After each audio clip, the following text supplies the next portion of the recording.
Aquarians. सबसे पहले तो आप सब ने मुझे कहा था कि गाइडेंस की रीडिंग जो है वो लेके आइए, और मैंने भी आप लोगों को प्रॉमिस किया था कि हाँ मैं मंडे से लेके आऊँगी। बट यू नो व्हाट, अगस्त की रीडिंग्स करने में और थोड़ा सा भी गैप भी ले लिया था, तो वो रूटीन नहीं बन पा रहा है मेरा।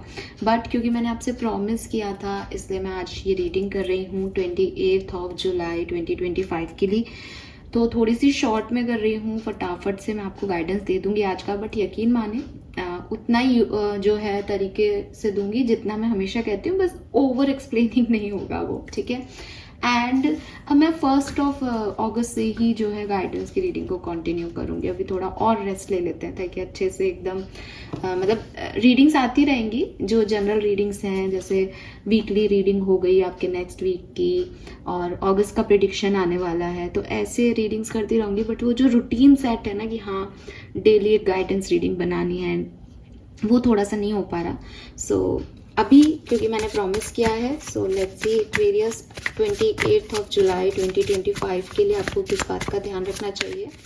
Please universe, please divine power, please spirit guide, please give me the accurate message. Thank you so much. All right, ये 2 गाइडेंस हम लेते हैं। पहला जो कार्ड है that is avoidance. It's key to see the need to avoid discomfort but also to overcome it and thrive. कहीं ना कहीं आपको ये कहा जा रहा है कि अगर आप चीज़ों को सोचते हो कि मेरा यहाँ ना बोलना सही है, या मैं इसको इग्नोर कर देता हूँ, किसी ने आपको कुछ कहा, आपको अच्छा नहीं लगा और आपको लग रहा है कि यार चलो अवॉइड करो इसको, या आपको कुछ नॉर्मल सिचुएशन में आप कुछ एक्ट करना चाहते हो but you are like avoid करो इसको, छोड़ दो इसको, तो यूनिवर्स आपसे कह रहे हैं कि कभी कभी चीज़ें आपको फील नहीं हो, इसलिए उनको अवॉइड करना, इग्नोर करना ठीक होता है। लेकिन बहुत बार हमें उन्हें ओवरकम करना पड़ता है, और ओवरकम करने के लिए हमें उनसे गुजरना पड़ता है, हमें स्टैंड लेने पड़ते हैं, हमें बोलना पड़ता है। देखो कि बहुत लंबे समय से अगर इग्नोर कर रहे हो चीज़ों को, तो यहाँ बोलने का टाइम है।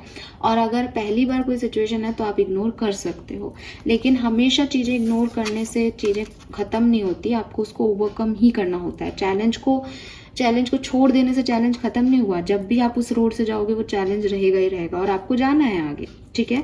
Then we have shedding illusion. First step is awareness, second is acceptance. तो मैंने जो यहाँ बोला ये एक्चुअली में वही चीज़ है कि पहले देखो कि कहीं बहुत लंबे समय से कुछ इग्नोर तो नहीं कर रहे हो, भाग तो नहीं रहे हो किसी चीज़ से। तो सबसे पहले एक्सेप्टेंस, अवेयर हो इस चीज़ के लिए सबसे पहले कि चीज़ें क्या हैं, एंड देन उसको एक्सेप्ट करो और उसको फिर हील करने की या उससे आउटकम निकालने की कोशिश करो। सेल्फ लव करो, ऑनेस्टी रखो दैट क्या सही है क्या गलत, ये बहुत ज़रूरी है। Bye bye.